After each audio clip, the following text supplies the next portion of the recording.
Welcome to the very first Energy Futures webinar. We are so proud here at Groundswell to welcome three fantastic panelists today for our conversation about solar equity in the city. And want to thank all our participants as well for coming in and joining us for this discussion of how community solar is a lever to bring more equity to cities, especially around the country, when they design programs with the intention of serving not just energy needs, but a whole host of social and equity needs for all of our neighbors. And we know it's hardest to do this at the ground level. The cities are where the action is taking place for solar, community solar, and clean energy access. Groundswell is thrilled to offer this series. We're going to have a monthly webinar. Our next one, by the way, I hope you are able to join us for that as well, will be June 23rd, noon to 1 Eastern. And we'll put out registration and topics and whatnot for that soon. For today, let me introduce three outstanding municipal representatives of community solar and how they have managed to lead their programs in the sense of providing equity, not just clean energy goals or meeting clean energy goals and meeting climate goals, but also meeting some equity goals within their cities, often set against the challenge of a state regulatory environment or even a federal regulatory environment that is not supportive of that city's effort. Still, they persisted and they overcame. So for today's program, we want to welcome Emily Shapira, Alex Lopez, and Lizzy Rubido.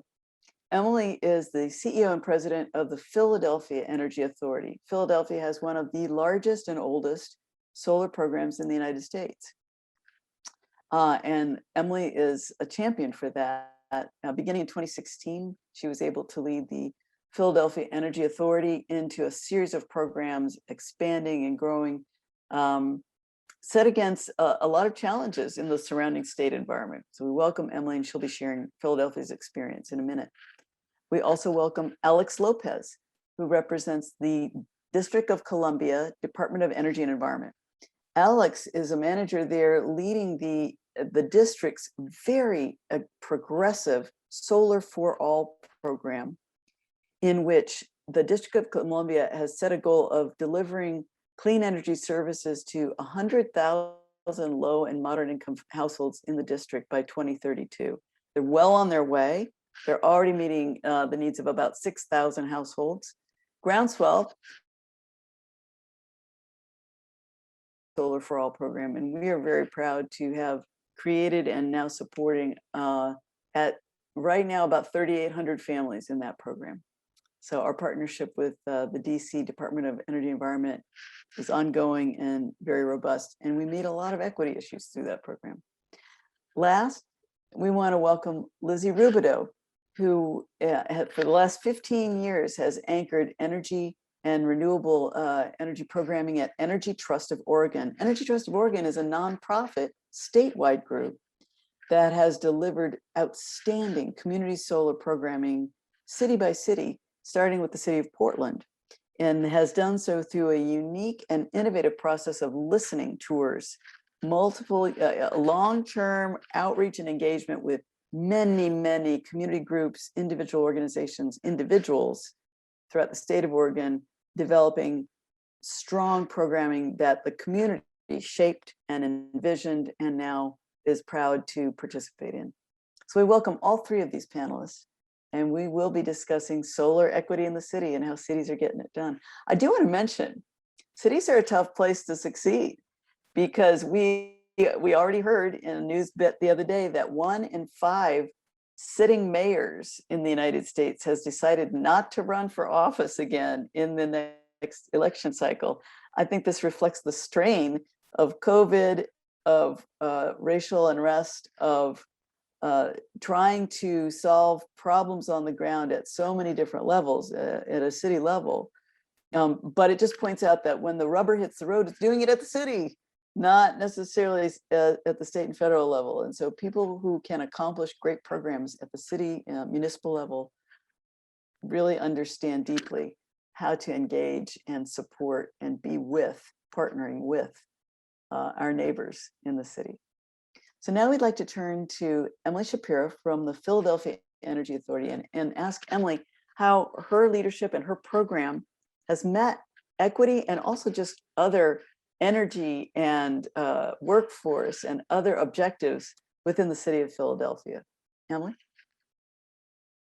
So far, we've done $167 million in projects, created about 1,700 jobs, and we have really our pipeline ready to go to get to that 10,000 jobs and $1 billion invested by 2025.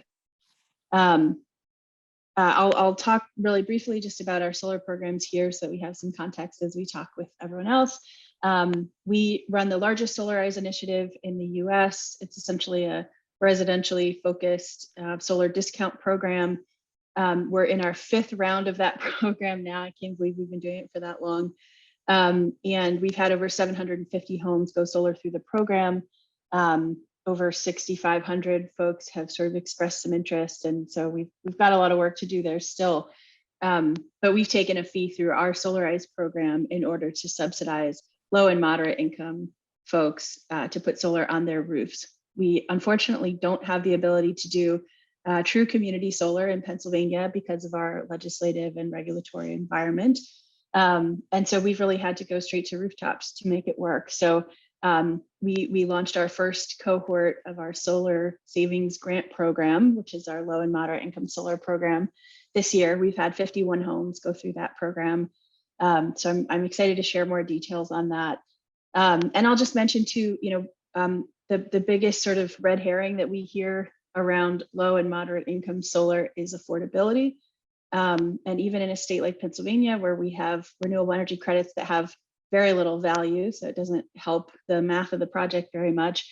We're one of the most energy burdened and energy insecure cities in America, and we really have viewed solar as a way to solve those problems, not as a way to exacerbate them. So I'm excited to talk more about how that's happened in Philly as well. So thanks, Chris. No, terrific, terrific. And I do want to circle back to all 3 panelists on this question, but I know one of the questions I did have for you is, knowing that Philadelphia sits, over toward the right side of this large state called Pennsylvania, and Pennsylvania as a state is not nearly as far along in terms of its regulatory and legal support for solar, community solar, net metering, and all the different regulations that go in with solar support. How do you, I would say, tread that line, parse that field when you're dealing with city leaders and making arguments with city and perhaps county leaders, and they look at outside the borders of Philadelphia and go, well, wait a minute, we're doing it, but they're not doing it. How are you able to balance that and still make progress for the Philadelphia Energy Authority? So, Philadelphia is lucky in some ways that we're a Class A city. We're the only one really in Pennsylvania. And so that has let us do some things that the rest of the state has not been allowed to do. For example, we have the 2018 Commercial Building Code, which is way more energy efficient than the rest of the state has. They're still on 2015. So, there are a few things like that. And I think, Philadelphia city leadership is fine with us being out front from the rest of the state. But I will say, our State Department of Environmental Protection has really worked hard to try to get information out there to folks. I think though Pennsylvania in the middle part is fairly conservative, very conservative. I don't think that's meant that folks are necessarily opposed to solar. I think people are excited about energy independence, and we've really started to see that solar is one of the fastest growing, if not, I think actually the fastest growing job in Pennsylvania, as it is in the rest of the country. And so, that's been helpful. I think our legislature, though they've really continued to advocate for fossil fuels, has started, I think, to understand a little bit why solar is going to be valuable to this transition and how it helps communities. So it's just a little bit of a slow process here, I think, and we do whatever we can around it. So I think the best example I can give is on actual community solar. There have been bills in the Pennsylvania legislature over the last 2 years that have struggled, and the utilities have really opposed them. During the Trump administration, when we saw a lot of rollbacks of net metering, and then when Democratic governors were elected, we saw net metering come back. I think all of those pressures have happened on Pennsylvania too. So anyway, we've not been able to pass any community solar legislation. And so we're prevented even from putting solar on the roof of, for example, a multifamily affordable apartment building and allowing it to benefit the residents of that building. So, we've really had to just work around it. So we're doing a lot of single family rooftop. We're exploring blockchain community solar that sort of gets around the rules. So, we're just whatever we can come up with that we can work within our legislative and regulatory environment to do, we've done. And we've tried to package all of our programming and share it with as many other municipalities within Pennsylvania and outside of Pennsylvania as we can to make it easy for them to replicate the things that do work in our state. Well, I'll come back to you on that question, because finding things that are easy for municipalities within Pennsylvania and within the larger United States, other states in the United States, is key, because I really believe that things happen at the municipal level. Most real services are done in detail. The devil's in the details, and the details generally happen at the city level. So kudos to you. I know not even being able to put solar on a multifamily public housing complex and benefit the residents is kind of makes me distraught. I was just talking with folks in New York City the other day, and of course the New York City Public Housing Authority has had a great deal of success and has 15 megawatts penciled in, or 25 megawatts penciled in over the next 10 years to add to their multifamily public housing. Maybe we can start nudging toward that slowly in Pennsylvania. And more on that soon. Let me introduce our next speaker from another city just down I-95, and that would be Alex Lopez, who is a manager with the DC Department of Energy and Environment. Alex, welcome today.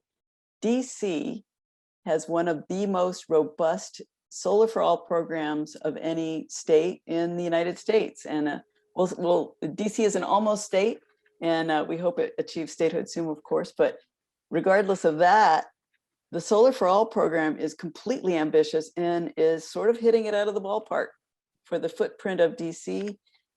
Your DC Solar for All program, which you manage, has targeted service to 6,000 low-income families in the district. Well on its way to already delivering no-cost solar subscriptions to all 6,000 of those families, managing them, and continuing other robust solar effort around the district. So I want to give a little background so the audience knows who you are and where you come from. You've obviously led this program with the Department of Energy and Environment at DC for a few years. You came from a position with Oracle. You've also been at DC around since 2016, similar to Emily's service in Philadelphia. I think it takes a few years to really take hold and really lead these programs. So hats off to you for that. You have an MA in Energy Policy and Economics from Johns Hopkins. But you're DC. Now you're DC. You're all DC, 3 stars, boom, boom, boom. Tell us about the DC Solar for All program and the ambition around that program, how it's managing to overcome all these challenges. Yeah, thank you so much for that kind introduction, Chris.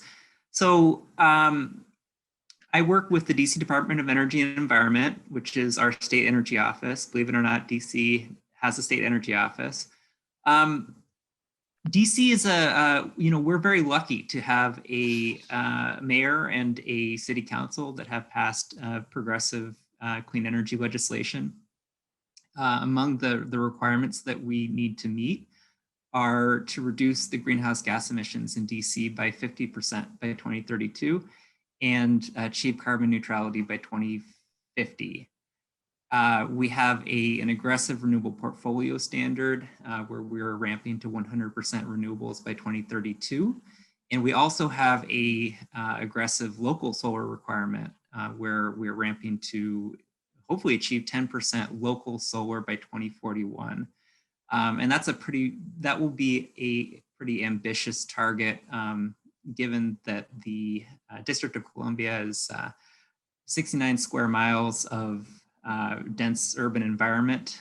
We don't have a lot of wide open spaces to build utility scale solar arrays. So we're putting solar pretty much anywhere and everywhere, on buildings, on carports. We just completed a 2.3 megawatt system on a brownfield development, which is one of the few of those that we have in the district. But anyway, with DC's ambitious solar targets, the mayor and council felt that it was important that the solar development that we have here is developed equitably. And in 2016, the mayor signed legislation to create the DC Solar for All program, with the goal of this program to cut in half electricity bills for 100,000 low and moderate income district households by 2032 using local solar. And low and moderate income in this program is 0 to 80% area median income, so up to about $100,000 in household income and below would qualify for the program. The program has a steady funding stream from alternative compliance payments from our state, from our district renewable portfolio standard. And to date, we have been able to use this funding to build over 29 megawatts of solar, serving over 8,300 low and moderate income households. So we have a long ways to go to hit the 100,000 household target, but we're on our way. One of the things that's interesting about the Solar for All program is that we are delivering solar through a number of different models. This includes community solar, which is, we believe is the model that's going to help us ramp and reach the most number of residents, including renters and including residents of multifamily buildings. We have a single family program. We have a couple of projects that are net energy metering, where we're delivering benefits to residents of those buildings that actually don't have their own individually metered unit. And we have a solar workforce training program through our SolarWorks DC. Just quickly, the way that we are deploying solar in the district, we have 3 entities that are really working together. The DC Sustainable Energy Utility is building the systems and maintaining them. Department of Energy and Environment is managing the program, recruiting subscribers into the community solar program and doing all the enrollment activities. And we're also happy to partner with Groundswell to conduct our community solar subscriber management and engagement. Next slide, please. And so for our program, I just wanted to highlight a couple of interesting challenges. One is how do we rapidly scale and manage an LMI solar program that's delivering solar through so many different channels? How do we build the solar that we're going to need cost effectively, given that we are a dense urban environment? How do we serve LMI households that don't actually pay their own utility bill? How do we remove administrative barriers to enrollment and income verification so that we can continue to increase the number of residents that are benefited through this program? And this is particularly interesting for me, is how do we make community solar feel real?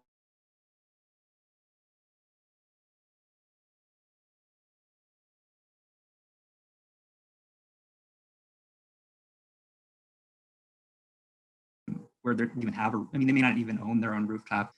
So Groundswell is really helping us with developing that kind of community sense and making this program feel more real for the residents that we serve. We are thrilled to work with the DC Department of Energy and Environment as a subscriber management organization for the Solar for All program. And I will say, keeps it real. Talking with people every single day, we are ramping up to deliver all the free subscriptions to the lower income neighbors, our empowered neighbors, and very, very proud to partner with DOEE in doing that. I'm going to come back to you, Alex, because I have a couple questions when we get to the full panel discussion. But let me introduce Lizzy Rubido now from Energy Trust of Oregon and talk about the other coast and that side of the country and the challenges faced by our partners in Portland.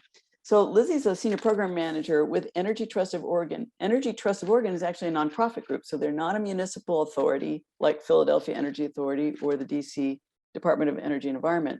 Energy Trust of Oregon, though, has similarly stepped in to shape community solar and solar programs that serve low-income households in Portland and elsewhere in the state. Through lots of partnering, collaboration, listening, and great program design. We know Lizzy herself is leading this effort. Lizzy, so good to have you here and be able to share your story yourself. You've been with Energy Trust for a little over 15 years. So you have a long history with the organization, with the state, with how the policies have been shaped to support the programs there, and a deep, deep understanding of how to get things done at the municipal level in your regulatory environment. So welcome, and please share some of the story behind Portland's success. Well, thanks so much for the invitation, and it's great to be here with everybody. Again, my name is Lizzy Rubido with Energy Trust, and as Chris explained, I think we're a little bit of a horse of a different color from some of the other folks here, from Alex and Emily, and that Energy Trust is a statewide nonprofit organization. We're independent. We were actually created out of an act of legislation back in the late 1990s intentionally to deliver energy efficiency and renewable energy services and information and programs for the residents and businesses and energy users throughout Oregon. And, I think it's important to know that, Energy Trust really is a mission-based organization, but, we don't install solar, we don't install, heat pumps or install insulation. So the way that we achieve, our mission and the benefits we're looking to unlock for Oregonians is really through collaboration. And I think traditionally in the, kind of origins in the early 2000s of our work, that was very much with our kind of partner and funding utilities, and also through government agencies. But over time, that really has evolved to be very municipally focused and also focused on working with community organizations and customers to make sure that the programs that we're developing, the services and offerings that we're putting out there on the street are really going to be effective. I got to know Chris through some speaking I've done on a little bit of a journey that we've gone through over the last 5 or 6 years to really refocus our work at Energy Trust on, disadvantaged and really what we call underserved customers. About 5 years ago, the folks that I work with on kind of the renewable energy side of our organization, so on the solar shop and other renewables technology, we really started to take a hard look at who was benefiting from our services. We'd, up until that point, we'd run some really great programs primarily focused on rooftop solar and net metered solar. Actually, Solarize, the kind of group purchasing campaign model, was developed in the city of Portland. Actually, that's where that program originated. But in looking at the great success that all of those net metered kind of solar incentive programs had over the years, we realized that we were definitely leaving large swaths of the population behind. We weren't reaching, low and moderate income customers.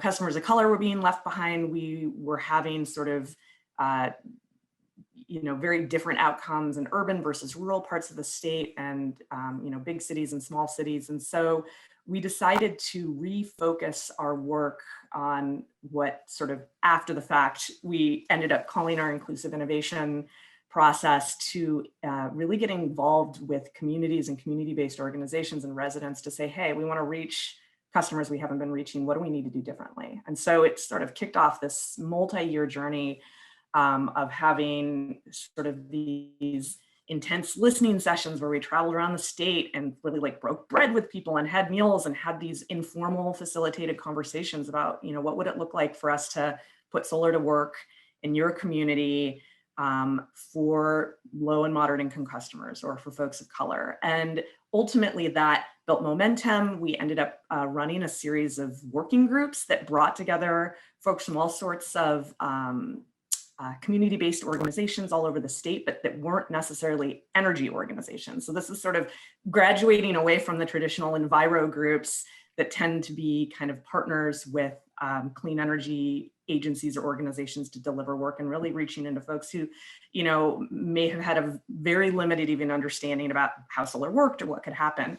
Bringing everybody up to speed, doing, learning in both directions, us understanding what are their priorities, what are their needs, us sharing information about how the solar market worked, and finance and all of that. It was really effective with motivation and encouragement from that group. We offered innovation grants to community-based organizations for them to develop program models and ideas themselves that ultimately Energy Trust in several cases ended up building out into new offers. And so now looking at today at Energy Trust, in addition to kind of our conventional rooftop solar offering, we have a program that's focused specifically on low and moderate income households to do rooftop solar installation. And since then as well, Oregon created a community solar program. So that was, again, through an act of legislation in 2016 that passed.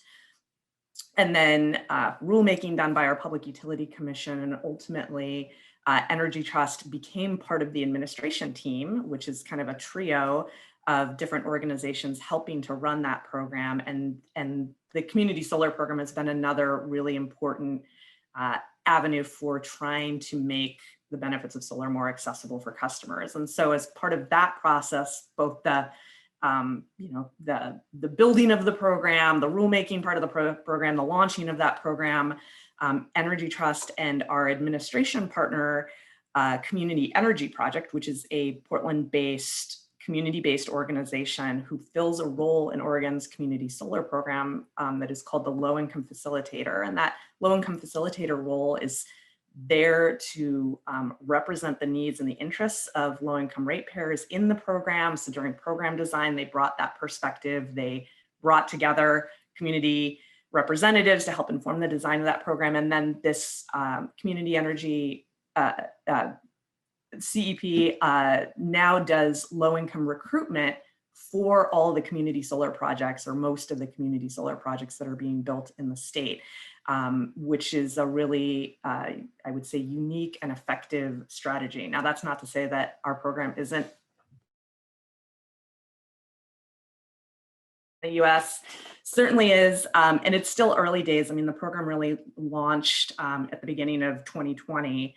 And then, was sort of in startup mode in the midst of COVID. And so, there's a lot of learning that we've been doing, and we have a strong focus as we make improvements to the community solar program on how do we sort of retool certain aspects of the program and of its requirements to really make it effective for low-income customers, to really make sure that the benefits are going to those who have not traditionally had access to those benefits through traditional rooftop solar programs, who live in multifamily, or who are renters, or even small businesses, which are also oftentimes left behind.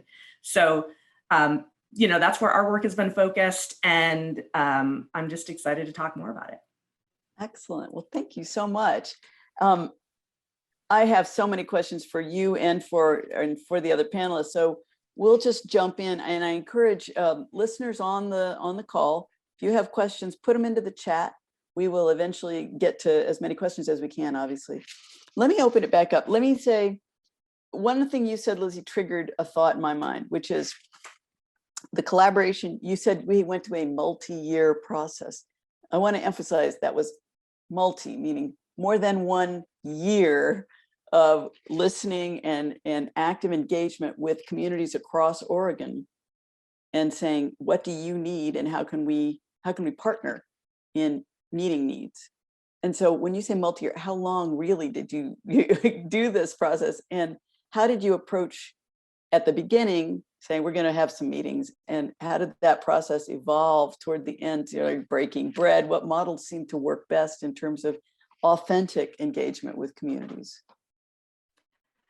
Well, multi-year meant just on the engagement piece, it was like 3 years Wow. of kind of, but recognizing that in a lot of ways we were starting from ground zero. So, we had relationships with a small handful of community organizations, but it wasn't representative. And I mean, recognizing, we had a statewide focus. And so, that's a lot more surface area than if we were exclusively focused on, say, the city of Portland or some other municipality. But we really it takes time to establish trust. I mean, and to demonstrate that you're authentic in your interest and desire to learn and approach things in a different way. So we really started by just, you know, throwing parties, throwing these events, and really asking, what do you need? And then that evolved into something that was more structured. As I said, from that, we really developed a mailing list. Essentially, people came, they had conversations in helping to take this further. And so then that evolved into these working groups that were more structured. We ran 2 rounds of those over the course of 2 years. That was the springboard. About halfway through that, we started offering these innovation grants to develop models. And I would say it was probably 3 years into that process that we were actually turning what was coming out of the work of those community organizations that had received funding into like program offering on the street. Now, I think you can accelerate that. You know, again, we were sort of making it up as we went along.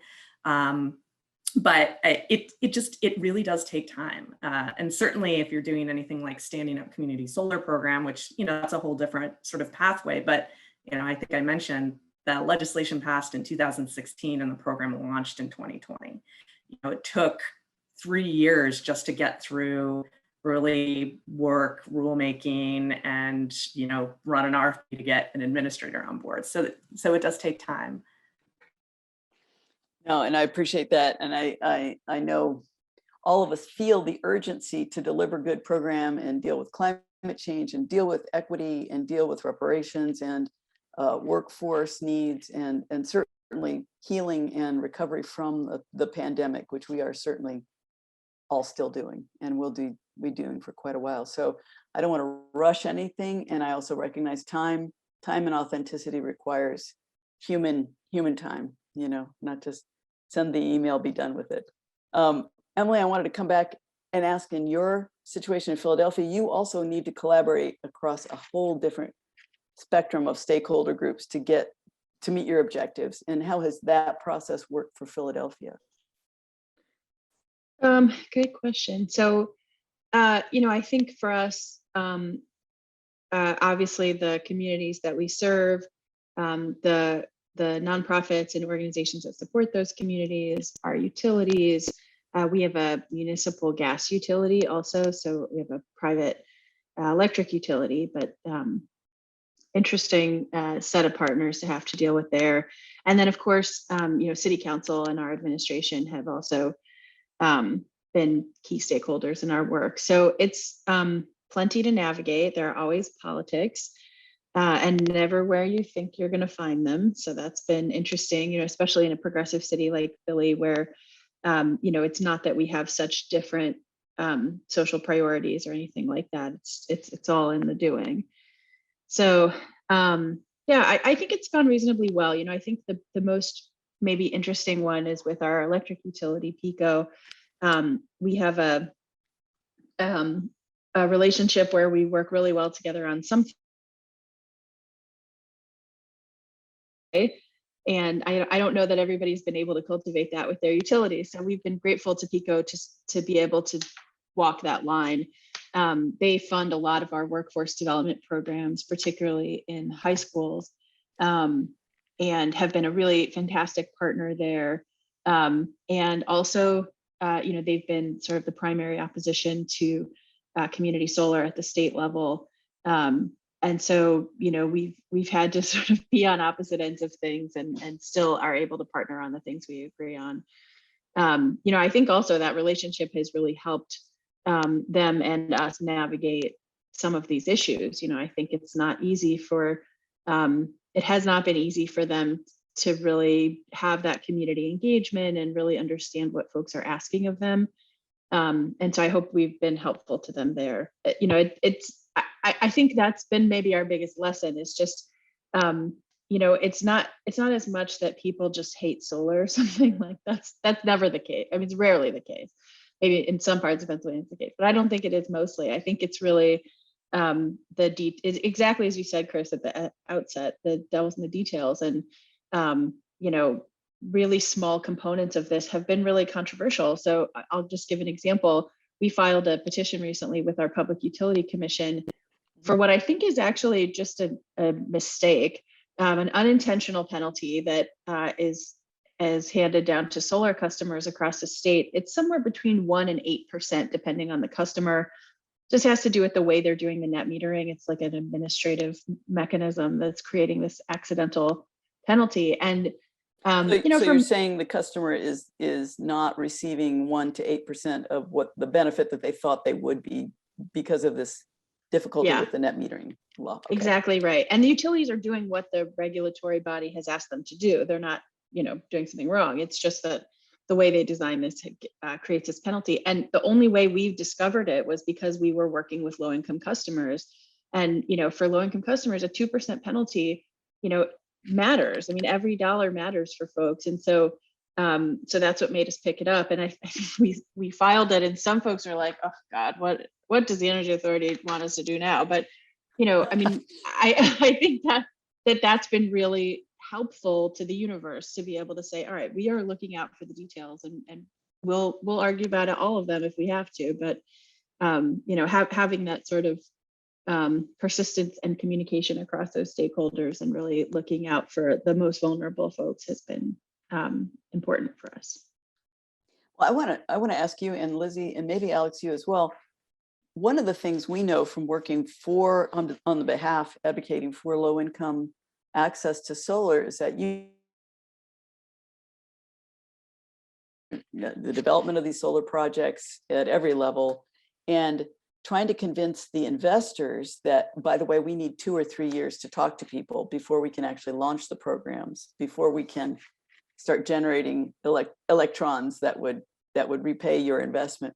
How do you approach the investment community with the idea that, and you're not on the spot, Emily, you can, you know, Lizzy can help, Alex, what kind of arguments do you say, you know, this is for the good of the community and will ultimately pay off? Or what arguments can you make that help reassure and attract at least some patient investors?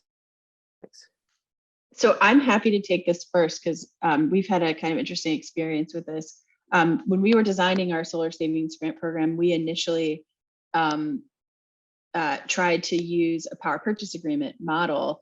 And to do that, exactly as you're saying, we would need some patient capital, or maybe patient is not exactly what we needed. We needed sort of generous capital who was willing to take a bit of a you know, tighter return than they normally would on tax equity. And we partnered with Sunwealth out of Boston, who's a fantastic organization doing really cool things.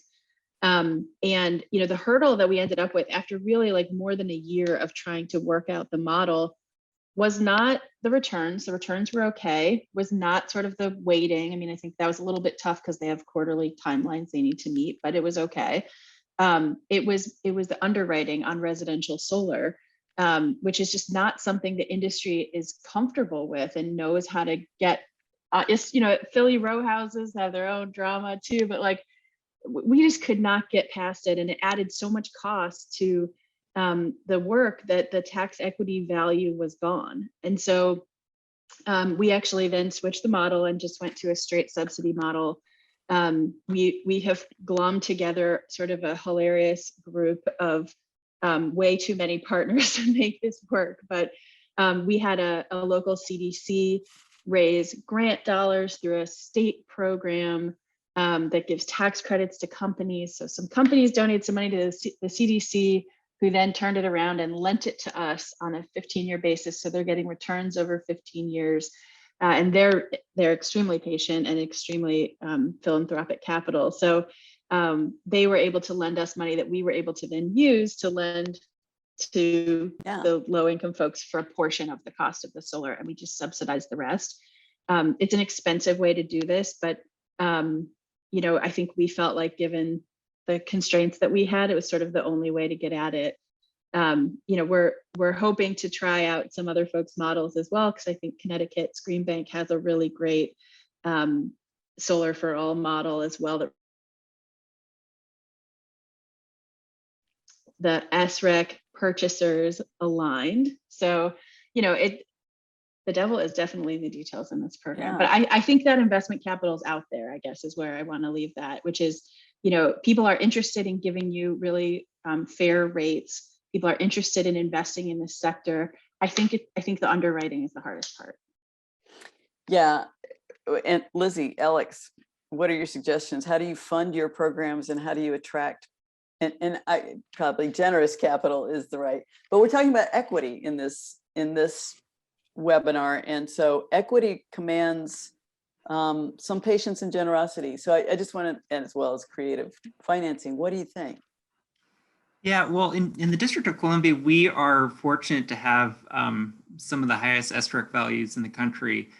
And the way that we've, in our model, we do a subsidy model where each year the DC Sustainable Energy Utility puts out an RFP with a kind of target dollar per kilowatt subsidy.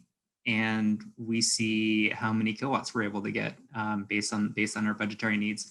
So financing hasn't been as much of an issue, but we have recently been able to bring in our DC Green Bank, which we're just setting up, who's able to provide some low-cost capital, low-cost financing. And we're trying to develop models to better integrate the Green Bank financing into the subsidy model that we use for Solar for All. And still working through what that might look like in the future.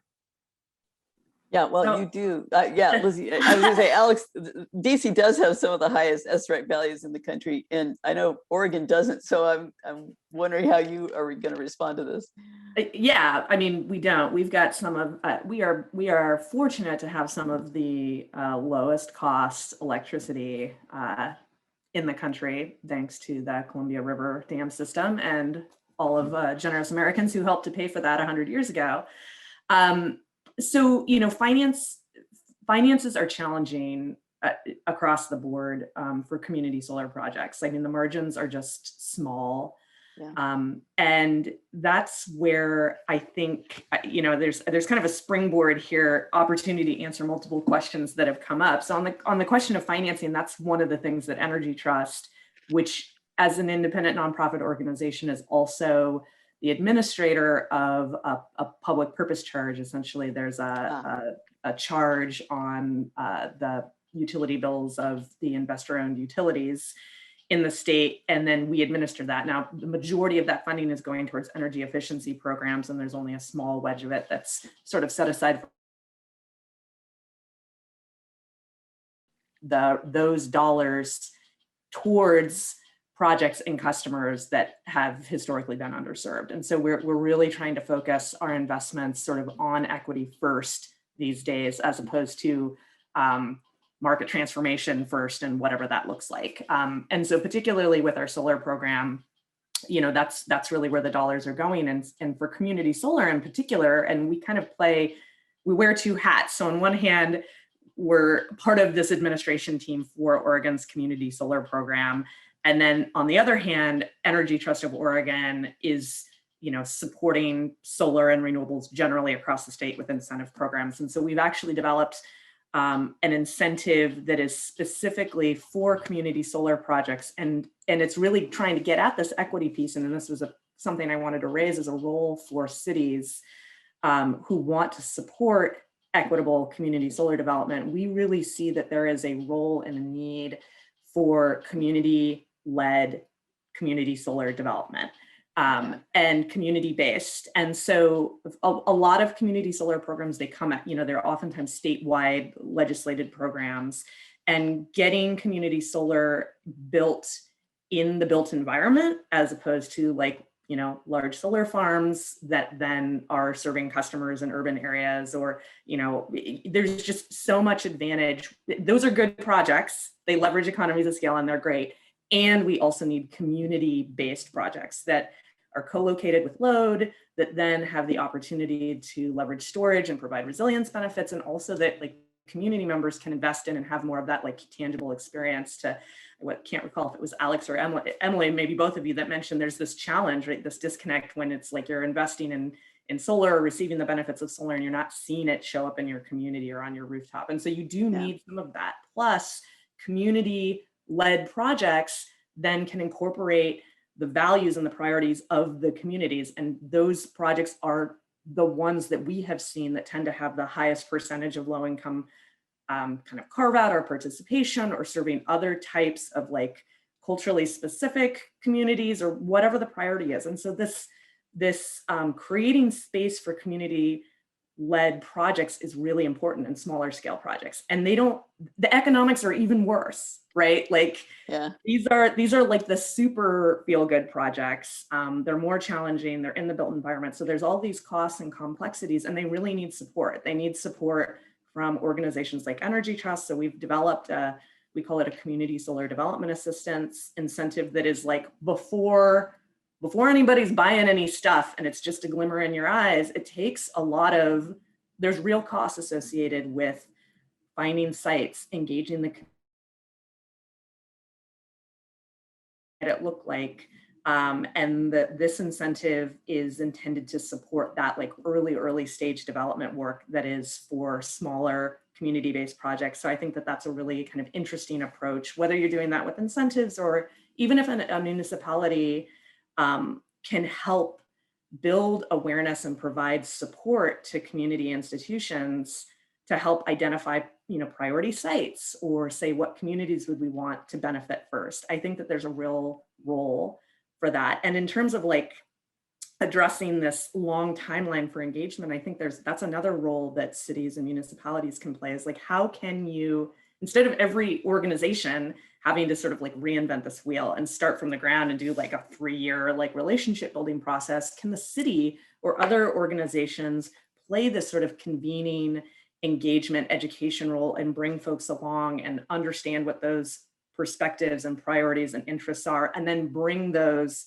to industry or bring those to program designers or financiers, like do that heavy lifting so it's not people throwing up their hands and saying, hey, we don't have the time or the energy or the money or the expertise to do that. I think this is a place where cities can really excel and leverage the relationships they have with their residents. Yeah, I would agree with you. And I want to throw this to Alex now, because Alex, DC, people think of DC as the Capitol and Congress and the White House, but that's not the city. That's the federal part of DC. The city of DC has an enormous footprint of federally owned buildings and federally owned spaces.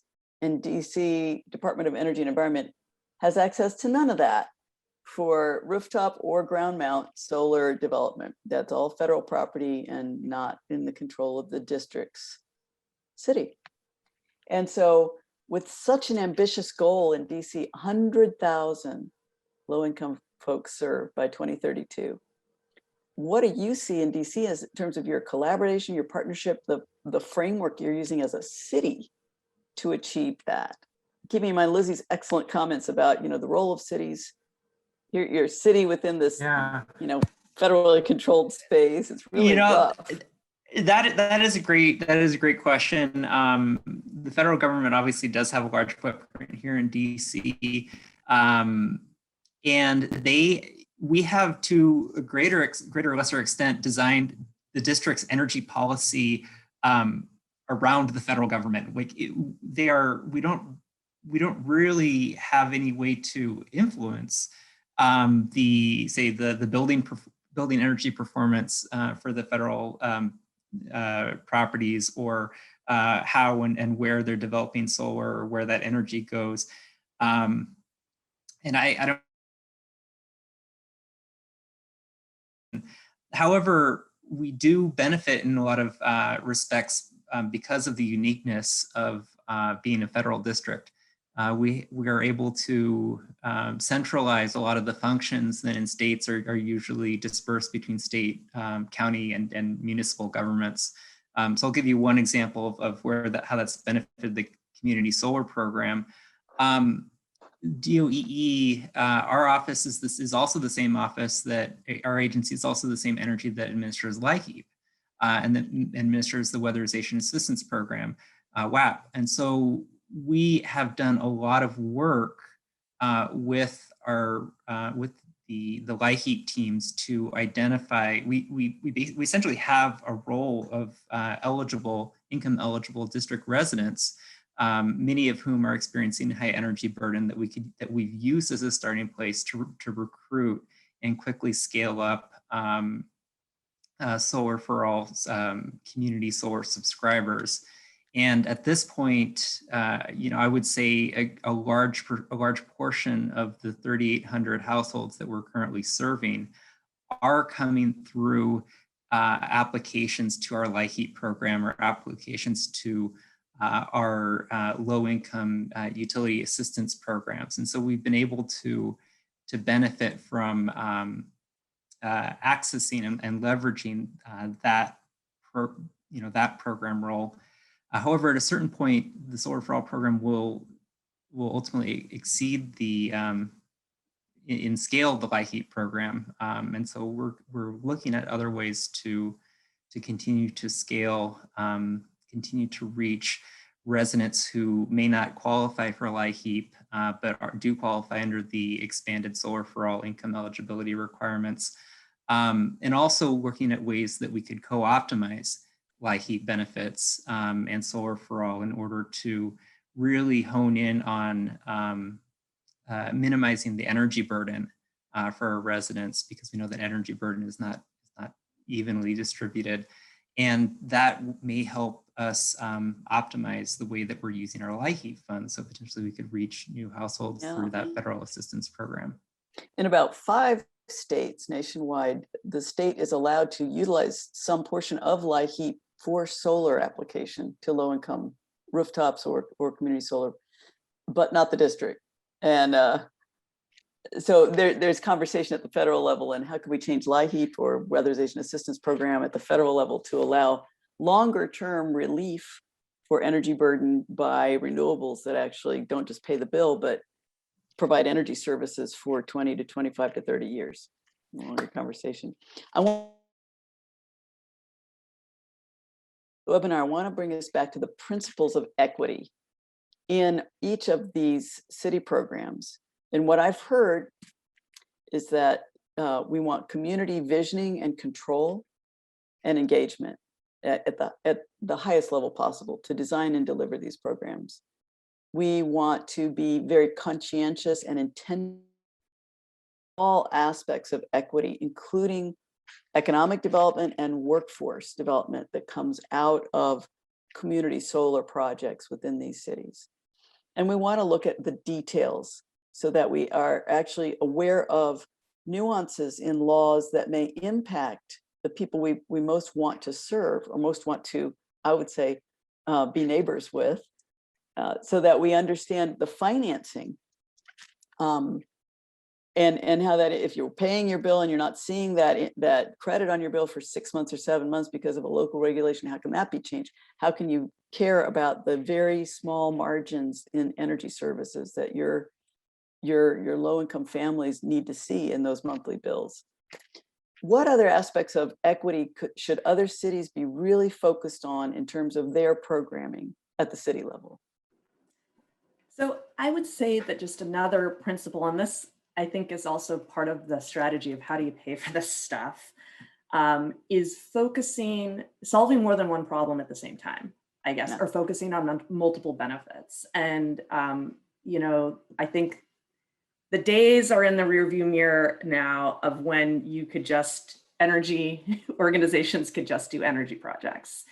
So when you're doing it, when equity is sort of the focus and the heart of the work that you're doing, you're already kind of doing different things. You're using an energy solution to tackle, justice or energy burden or equity or, whatever historic discrimination, whatever it is. But I think the more that you can layer on additional benefits or address additional problems at the same time, whether it's housing affordability, or preventing displacement, allowing people to stay in homes or stay in housing. If you can address energy and climate resilience, can you address health issues as well? And when you do that, it's not only the mindset in terms of like how you're structuring your program or how you're delivering it or how you're talking about it, but it's also about how you're funding that work, because there are other organizations out there that are like, they care about the health benefit, or they're really interested in resilience. And how can we as problem solvers and champions for equity and energy justice bring those parties together and say, hey, we want to do this community or this site or whatever, and it's going to bring these benefits that we see you paying for in other ways. And would you be interested in supporting this, where it unlocks it in either a more indirect way or a non-traditional way? So I think that is like the new challenge going forward for program developers and administrators, is how do you weave together these benefits and these funding sources? So Alex, Emily, further thoughts? Lizzy, thank you for that. Yeah, that was a great response, Lizzy. I think I'll add on to something to your comment. We've through Solar for All, we started off addressing homeowners through our single family program. Then we were able to address renters and residents of multifamily through our community solar. Now I think the next frontier is how do we address people who they don't have an individual utility meter, they don't pay their utility bills. How do we make sure that people in master meter department buildings are benefiting from DC's transition to solar energy? And so we're looking for innovative program models that will deliver what we're calling indirect benefits. And so things like how do we use solar to support community centers and resilience hubs? How could we use solar to a NEM system perhaps to build a computer room in an apartment building, or some other type of indirect benefit? And that's going to be a really interesting nut to crack because we do have a lot of apartment buildings that are still master metered in the district. Great. We're almost at the end. Emily, quick thought on that. You want to give us a little shout at the end here? Yeah, real fast. I totally agree with every single thing that Lizzy said. Thank you so much for that amazing answer. I would just add one more wrinkle to it, which is because we're addressing multiple problems all at once, we need to figure out how to communicate that better to our politicians and legislators and regulators and foundation community and philanthropic community to really get folks on the same page, because I think people see a solar project and they say, oh, this is a climate project. We don't have a climate thing that we're working on. But no, it's a poverty project. It's a education project. There's all sorts of parallels there. So I think that's our biggest challenge, is really learning how to talk about our work in the context of the other issues that it touches, and sort of helping politicians and philanthropy sort of get on board there. Great. Well, I feel so honored that all three of you were able to join and kick off this Groundswell Energy Futures webinar series. This was tremendously valuable to me, and I hope everyone in our audience shares that thought. Of course, this will be available online and people can log in and see the webinar later at their leisure. I do want to thank each of our panelists, Lizzy, Alex, in each of your respective cities and states, and keep on doing it. It's great stuff. There were more questions in the chat. We'll hope to get to those offline or via email later. We have put each of the panelists' contact emails in the chat, and I encourage you to contact the panelists individually through email if you have further questions on any of these three programs. Reminder, our next energy webinar for the Futures series will be June 23rd, noon to 1 Eastern. And we will be, I think we'll be discussing lab research on LMI programs and how LMI programs can be brought more robustly to bear. So we'll heads up on that, but the series will continue. And again, thank you so much. Have a great day and a great weekend, everybody. Take care.